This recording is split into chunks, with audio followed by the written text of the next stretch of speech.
Колко мъже познавате, които винаги бързат, но дълбоко в себе си чувстват, че не стигат до никъде? Може би дори вие се разпознавате в това. Събуждате се уморени, неконцентрирани, оставяйки живота да ви носи, без да осъзнавате, че губите най-важното – време, енергия и цел. Тежестта на отлагането, умствената бъркотия и липсата на дисциплина не само изтощават силите ви, но и отслабват увереността ви. Това е като да гребеш с протекла лодка. Колкото и да се опитваш, водата продължава да влиза. Но има и друг път. Стоицизмът, практикуван от хора като Марк Аврелий и Сенека, не е просто древна философия. Това е наръчник за оцеляване и растеж за тези, които искат да възвърнат контрола над живота си днес. Дисциплината, яснотата, организацията и управлението на времето са мощни оръжия, способни да превърнат хаоса в ред, съмнението в цел. Представете си, че се събуждате, знаейки точно какво трябва да се направи, без да се губите в разсейване или извинения. Тук ще научите практически, незабавно приложими уроци, които да ви помогнат да придобиете по-голямо самовладение. Това не са празни теории. Това са принципи, тествани от мъже, изправени пред войни, кризи и болка, които биха накарали много от нас да се разпаднат. Ако те могат да намерят спокойствие в разгара на бурята, защо вие да не можете в ежедневието си? Пригответе се да бъдете предизвикани, защото няма да ви потупам по рамото. Ще бъдете изправени пред предизвикателството да се организирате, да управлявате по-добре времето си и да съгласувате всяко действие с целта си. Тук не става дума само за производителност. Става въпрос за изграждане на характер, създаване на дисциплина и изграждане на живот, с който се гордеете. В крайна сметка, какъв е смисълът да завладяваш света, ако не можеш да сложиш ред в себе си? Преди да започнем, възползвайте се от тази възможност. Абонирайте се за канала, включете известията и споделете това видео с този приятел, който винаги се оплаква, но никога не се променя. Ще им помогнете повече, отколкото можете да си представите. А сега искам да ви предизвикам. Напишете една от тези фрази в коментарите като публичен ангажимент за вашия растеж. Дисциплина, вътрешна сила, избирам добродетелта. Първата стъпка към поемането на контрол над живота ви е да разберете къде се губи енергията ви. Много хора вярват, че са уморени от прекомерна работа, но в действителност те са изтощени от безполезни разсейвания, празни разговори и безсмислени притеснения. Все едно да се опитвате да пробягате маратон, носейки камъни в джобовете си. Стоицизмът ни учи да наблюдаваме ясно какво изтощава силите ни и след това безмилостно да го изрязваме. Дисциплината започва с честна диагноза. Обърнете внимание на моментите от деня си, когато се губите в социални медии, неуместни новини или безсмислени дискусии. Това са течовете, които изпиват жизнеността ви, без дори да го осъзнавате. Ако човек не може да контролира къде фокусира вниманието си, той едва ли ще има организацията да изгради нещо солидно. Марк Аврелий предупреди: животът на човека е това, върху което се занимава умът му. Струва си да попитате с какво е бил зает умът ви. Друг източник на износване е претрупаната среда, както физическа, така и психическа. Разхвърляна стая, купища задачи без крайни срокове и ум, пълен с разпръснати мисли, създават постоянен шум. Не е преувеличено да се каже, че външният безпорядък отразява вътрешния. Воин, който не почиства бронята си, рискува да се провали в битката. Дисциплината и управлението на времето започват с смелостта да се изправим срещу този хаос и да го назовем. Също така е обичайно да хабим енергия, опитвайки се да контролираме това, което е извън нашия контрол. Стоицизмът е ясен. Фокусирайте се върху това, което е във вашия контрол. Да се притеснявате какво мислят другите, да се занимавате с минали грешки или да страдате от въображаеми сценарии е като да наливате вода в спукана кофа. Умствената дисциплина изисква съзнателния избор да се съсредоточим само върху това, върху което наистина можем да повлияем. Този филтър елиминира голяма част от изтощението. Диагностицирането на вашите течове включва и хората около вас. Анализирайте кой ви укрепва и кой ви отслабва. Повърхностните приятелства, негативните колеги и дори членовете на семейството, които постоянно източват енергията ви, могат да се превърнат в котви, които пречат на вашата цел. Това не означава студено прекъсване на връзките, а по-скоро установяване на ясни граници. Дисциплинираният човек знае, че времето и енергията му са твърде ценни ресурси, за да бъдат губени. Друг начин да забележите разстройството е да наблюдавате тялото си. Постоянната умора, безсънието и липсата на енергия не са само физически признаци. Те разкриват лошо управление на времето и липса на ясна цел. Колко мъже се влачат през седмицата, защото им липсва дисциплина в съня, храненето или графици. Неуравновесеното тяло издава неорганизиран ум. Невъзможно е да поддържате стоически фокус, когато вашата биология е в безпорядък. И накрая научете се да записвате изтичането на енергия. Може да изглежда просто, но записването къде сте инвестирали времето си и как сте се чувствали след това в продължение на няколко дни е разкриващо упражнение. Ще откриете, че голяма част от вашата умора не идва от тежка работа, а от безполезна работа. И точно тук идва дисциплината, изрязване на излишното, за да се освободи място за това, което наистина има значение. Диагнозата е болезнена, но това е, което отличава обикновения човек от човека, който живее с цел. Определянето на приоритетите е моментът, в който човек спира да живее като плаваща лодка и започва да управлява здраво кормилото. Когато всичко изглежда спешно, нищо наистина няма значение. Стоицизмът ни учи да правим разлика между това, което има реална тежест, и това, което е просто шум. Дисциплината възниква от тази яснота. Разбирането, че времето и енергията не могат да бъдат разпределени произволно. Да действаш без приоритети е като да хабиш енергия в битки, които дори не е необходимо да се водят. Полезна практика е да изброите трите неща, които, ако се направят днес, биха направили деня полезен. Не става въпрос за запълване на графика ви с десетки задачи, а за организиране на фокуса ви върху това, което наистина движи живота ви напред. Управлението на времето не означава да си зает. Това е да бъдеш отдаден на това, което създава цел. Ако изразходвате твърде много енергия за второстепенното, няма да имате време за същественото. Последователността е връзката, която свързва приоритетите с действията. Много мъже знаят какво трябва да направят, но саботират себе си, като действат противно на това, което твърдят, че ценят. Това е като да прокламирате дисциплина, докато тънете в отлагане. Воинът не може да говори само за чест. Той трябва да живее с него. По същия начин, неговите приоритети придобиват сила само когато станат ежедневна практика. Обичайно е да попаднете в капана на желанието да угодите на всички и да кажете «да» на всяка молба. Проблемът е, че всяко неуместно «да» краде време от това, което наистина има значение. Стоическият човек се научава да казва «не» твърдо, но без арогантност, защитавайки пространството, където дишат техните приоритети. Този филтър не е егоизъм, това е дисциплина. В края на краищата онези, които постоянно се опитват да отговорят на външните очаквания, в крайна сметка предават собствената си цел. Друг начин да действате съгласувано е да съгласувате малките решения с по-голямата картина. Няма смисъл да мечтаете да сте силни, ако не можете да поддържате последователност в основното обучение. Няма смисъл да говорите за просперитет, ако финансите ви са в пълен хаос. Съгласуваността се разкрива в ежедневните избори, които изглеждат незначителни, но които, когато се повтарят, изграждат или разрушават вашата организация. Дисциплината се доказва в детайлите. Определянето на приоритетите също изисква постоянен преглед.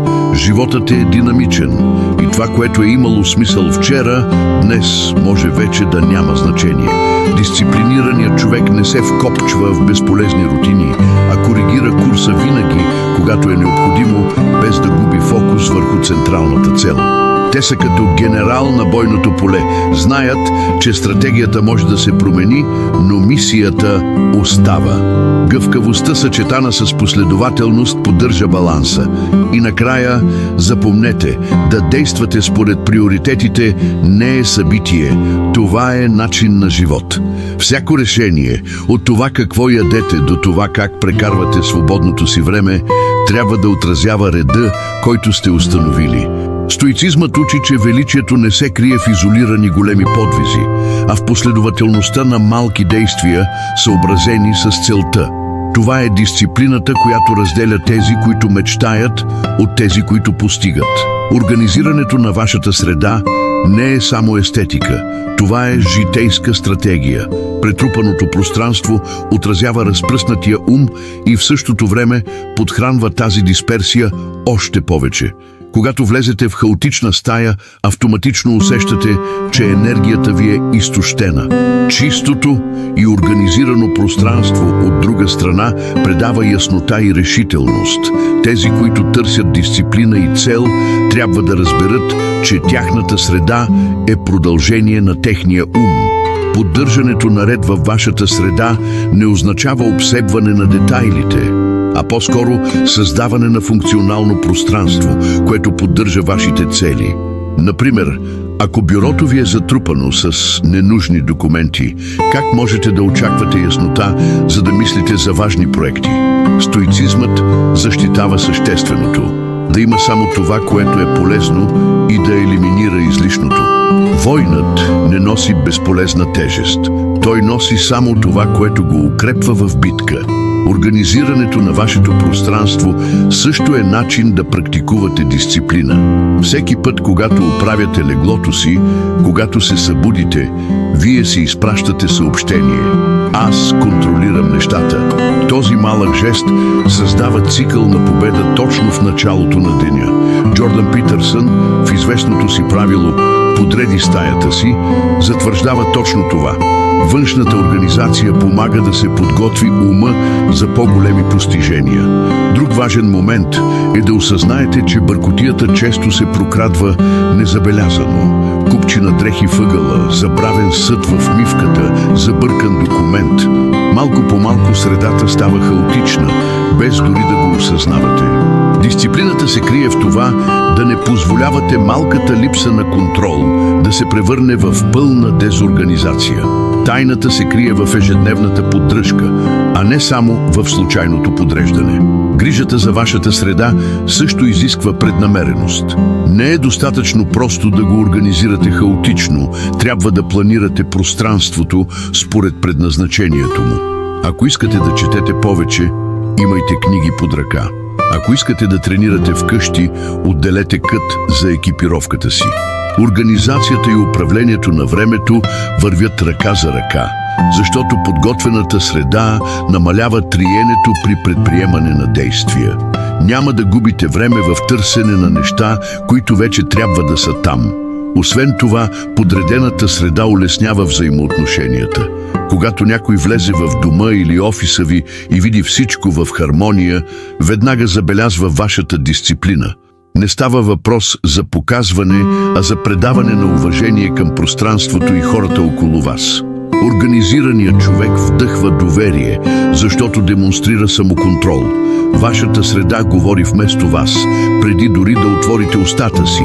И накрая, не забравяйте, че организацията не е цел сама по себе си, а средство за живот с повече цели. Истинската цел не е да имате безупречен дом, който да показвате в Инстаграм, а по-скоро да създадете пространство, което укрепва ума ви и защитава енергията ви. Подредената среда се превръща в мълчалив съюзник във вашето стоическо пътуване. Напомня ви всеки ден, че дисциплината и яснотата започват отвътре, но се проявяват и външно. Времето е най-ценният ресурс, който човек притежава, но се губи най-много. Мнозина живеят така, сякаш имат безкраен запас от часове, като отлагат решенията и избутват отговорностите за утре. Стоицизмът учи точно обратното. Всеки миг е ценен и не може да бъде върнат. Когато разберете това, започвате да гледате на управлението на времето като на въпрос на живот или смърт. Точно тогава дисциплината става спешна. Да живееш с намерение означава да спреш да бъдеш заложник на часовника и да поемеш контрола над рутината си.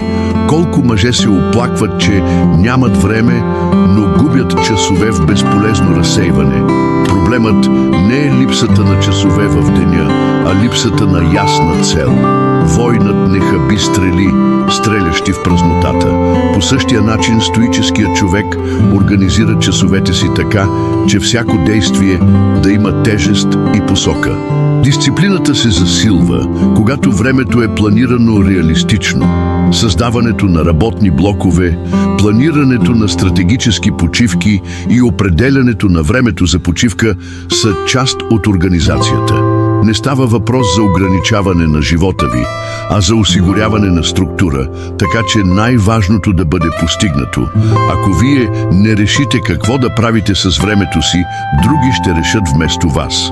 А онези, които живеят под влиянието на дневния ред на други хора, едва ли ще имат солидна цел. Добро упражнение е практикуването на техниката първи ход. Изберете важна задача и започнете веднага, без да чакате мотивация. Това е като гмуркане в студена вода.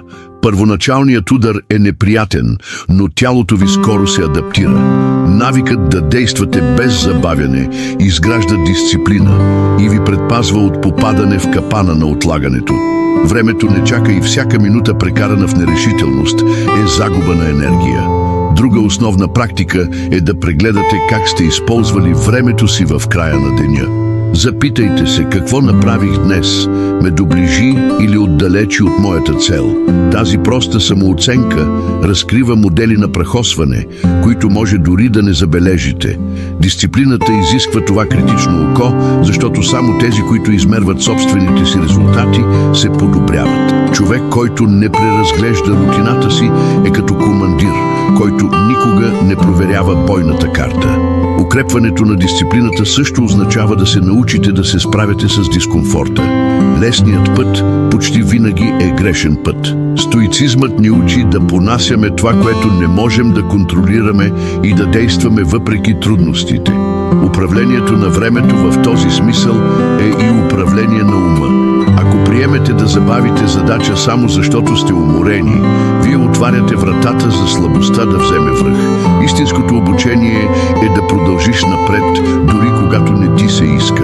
И накрая, важно е да разберете, че времето и дисциплината вървят ръка за ръка, като неразделни братя и сестри. Не е достатъчно да организирате ангажименти. Трябва да действате последователно. Няма смисъл да говорите за цел, ако се поддавате на разсейването всеки ден. Стойкът се научава да цени всеки час като възможност за изковаване на характер. Умишленото използване на времето е най-мощното оръжие срещу посредствеността, а дисциплината е щитът, който поддържа тази битка. Човек, който не се грижи за тялото си, неизбежно отслабва и ума си. Няма смисъл да търсите дисциплина и цел, ако живеете с лишаване от сън, лошо хранене и липса на време за спокойствие. Стоицизмът ни напомня, че сме част от природата и незачитането на нейния ритъм се отразява. Можете дори да опитате да компенсирате с кафе или изкуствена енергия, но това само отлага колапса. Истинската сила започва с основите.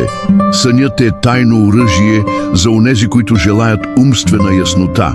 Мнозина се гордеят, че не спят достатъчно, сякаш това е доказателство за дисциплина, докато в действителност това е прикрит саботаж. Без подходяща почивка умът губи фокус и тялото губи сила. Лишен от сън, човек подкопава собствената си организация.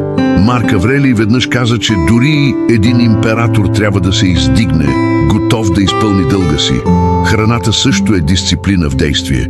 Не става дума само за естетика, а за жизнена енергия. Импулсивното хранене, прекаляването с алкохола и храненето с бързо хранене е като зареждане на бойна машина с подправено гориво. Човек, който търси цел, трябва да гледа на всяко хранене като на инвестиция. Да подбираш внимателно какво влагаш в тялото си е жест на уважение към себе си и мисията, която носиш. Тишината от своя страна е тренировка за ума. Живеем заобиколени от шум, известия, мнения, искания. Ако не създадете пространства на тишина, никога няма да чуете собствената си съвест. Стоицизмът цени това отстъпление, защото насърчава яснотата. Четете няколко минути в тишина, медитирайте или просто изключете устройствата си. Тези почивки са като да точите меча си преди битка. Грижата за вашето тяло и ум изисква последователност. Няма смисъл да тренираш една седмица, да се храниш добре 2 дни и след това да се откажеш. Дисциплината не означава интензивност от време на време, а ежедневна последователност.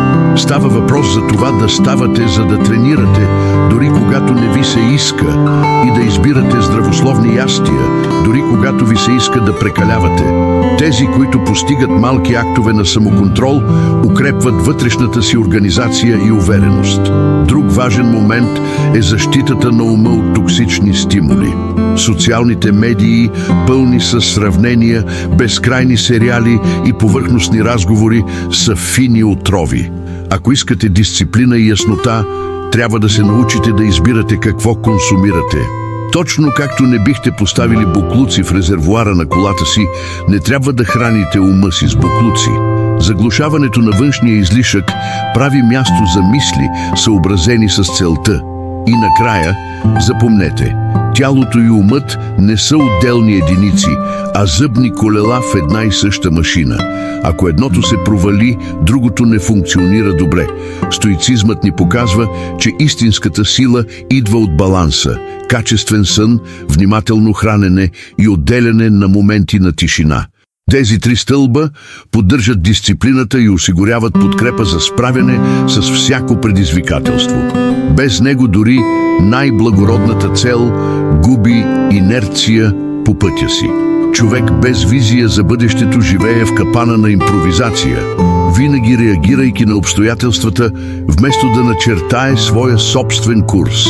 Стоицизмът ни учи да планираме спокойно, знаейки, че ще възникнат непредвидени събития, но без да изоставяме дисциплината. Това е като генерал, който проектира военна стратегия, вече осъзнавайки, че ще трябва да се адаптира на бойното поле. Наличието на ясна цел е това, което отличава празната надежда от твърдата увереност. Изграждането на бъдещ план започва с яснотата на къде искате да стигнете. Не става дума за големи мечти без основа, а за организиране на целите в конкретни стъпки. Искате да подобрите здравето си? Определете вашето обучение, сън и хранене. Искате да растете финансово? Структурирайте своя бюджет и инвестиции. Дисциплината се крие в превръщането на абстрактното в осезаеми стъпки. Без тази карта, всяко разсейване ви отнема времето и фокуса. Винаги ще възникват непредвидени събития и точно там стоическото мислене показва своята сила. Вие не контролирате хаоса, но контролирате реакцията си към него. Дисциплинираният човек не се паникьосва, когато нещо се разминава с плана. Те коригират плана, изрязват излишното и остават твърди в целта си. Това е практична организация, гъвкавост, без да губите посока. По този начин животът няма да ви прегази. Вие управлявате живота изправен. Финансовите въпроси заслужават специално внимание. Много хора пренебрегват този момент, но липсата на организация с пари разрушава дисциплината във всички области. Дълговете, импулсивното харчене и липсата на планиране подкопават умствената енергия. Стоицизмът цени простотата. Харчете по-малко, отколкото печелите, избягвайте излишъците и поддържайте резерви. Организираните финанси са основата за живот със свобода и яснота. Без тях всяка цел става крехка. Друга полезна практика е периодично да преглеждате целите си и да коригирате курса. Това, което изглеждаше като приоритет преди година, днес може да е загубило значение. Стоическият човек знае, че животът е движение, но не трябва да губи фокус върху същественото. Дисциплината се състои в това да държиш очите си върху по-голямата картина, докато организираш детайлите от ежедневието. Рецензирането не е слабост. Това е интелигентността да избягваш да се хващаш в ненужното. Да имаш план не означава да живееш в твърдо състояние. Истинската организация предлага структура без да ви ограничава. Ако непредвидено събитие ви принуди да промените курса, приемете го, поемете дълбоко въздух и продължете да се коригирате. Целта остава, дори ако пътят се промени. Това отношение предотвратява разочарованието и укрепва дисциплината в лицето на несигурността. В крайна сметка, животът никога няма да бъде перфектен, но може да се управлява добре. В крайна сметка, изграждането на визия за бъдещето означава да изберете да живеете съзнателно. Дисциплинираният човек не позволява на съдбата да решава вместо тях. Те организират своя избор и пазят времето си като свещен ресурс. Стоицизмът ни напомня, че истинската свобода възниква, когато знаем какво искаме и имаме дисциплината да поддържаме всяка стъпка. Именно в този баланс между визия и действие целта придобива форма и животът придобива ред. Стигнахме до края на това пътуване, но не и до края на пътя. Стоицизмът ни показва, че дисциплината, организацията и целта не са цели, постигнати веднъж завинаги. Те са ежедневни практики, повтарящи се, докато не станат част от нашия характер. Ако сте следвали всяка тема, ще разберете, че редът започва във вас, но се проявява във всеки детайл от живота. Управлението на времето, грижата за тялото и яснотата на визията се преплитат в едно нещо – живот съзнателен. Сега остава въпросът: ще го приложите ли или просто ще слушате? Много мъже консумират мотивационно съдържание, сякаш гледат екшън филм. Те се вълнуват в момента, но след това отново се връщат в коловоза на отлагането. Истинското предизвикателство е да станете и да предприемете действие, дори когато не ви се иска. Дисциплинираният мъж не чака мотивацията да почука на вратата. Той създава движение. Това е разликата между обикновените и редките. Помислете за точките, които резонират най-много с вас по време на това пътуване. Какво изтичане на енергия трябва първо да отстраните? Къде се проваля дисциплината ви? Как е вашата финансова организация? Задаването на правилните въпроси е половината от битката, защото те ясно разкриват проблема. Следващата стъпка е проста, но изисква смелост. Започнете сега без извинения. Стоицизмът не обещава лекота, но обещава вътрешна сила. Всеки последователен избор, всеки добър нощен сън, всеки добре прекаран час е тухла, поставена в конструкцията на солидно бъдеще. Не очаквайте моментални резултати. Това, което ще пожънете след месеци или години, ще бъде плодът на дисциплината, която практикувате днес. Тези, които търсят преки пътища, ще се загубят.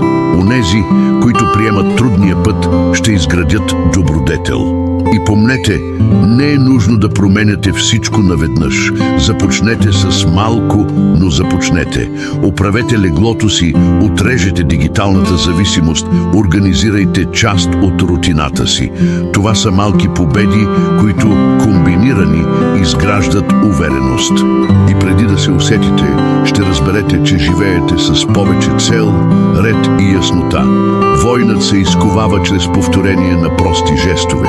Преди да затворя, ви каня да се абонирате за канала, да включите известията и да споделите това видео с други мъже, които се нуждаят от дисциплина и насока. Това съобщение може да е искрата, която са чакали. Също така искам да оставите публичен ангажимент в коментарите. Напишете дисциплина, вътрешна сила или аз избирам добродетелта. Думите стават котви, когато се изговарят с убеденост. Пътуването не свършва тук. Всеки урок, който изследваме, може да бъде задълбочен, практикуван и адаптиран към вашата реалност. Важното е да поддържаме пламъка и да не се предаваме на хаоса на съвременния живот. И така, питам ви, какъв мъж искате да бъдете от този ден нататък? Отговорът не е в мен, а във вашите избори. Стоицизмът само показва пътя. От вас зависи да имате дисциплината да вървите по него.